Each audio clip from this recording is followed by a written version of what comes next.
তারা জাতির মধ্যে আশা জাগিয়ে তুলেছেন যে উলামায়ে কেরাম সত্যিকার অর্থে দেশের মানুষকে ভালোবাসে। সম্মানিত ভাইয়েরা, যাদের হাতে আল্লাহর কিতাব আছে, যাদের হাতে রাসূলুল্লাহ সাল্লাল্লাহু আলাইহি ওয়াসাল্লামের সুন্নাহ আছে, তাদের এর চাইতে দুনিয়ার বড় কোনো সম্পদের প্রয়োজন নেই। এখন শুধু আল্লাহ তাআলা আমাদের সঙ্গে থাকবেন।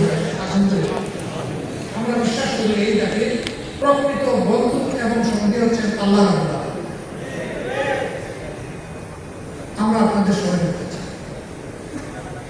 আমরা চাই না আবার সমাজে চাঁদাবাজি হোক, আবার খবরদারি হোক, আবার লুটতরাজ হোক, আবার দেশের রমরমা বাণিজ্য করে হোক, আবার 500-2000 হোক, আয় কারণ বেড়ে যায়, আবার ব্যাংক ডাকাতি হোক, আবার ব্যবসায়ীরা বঞ্চিত হোক, এলাকাতে ওনাকে দৌড়াদৌড়ি করো, এটা আমরা চাই। ব্যবসার প্রয়োজনে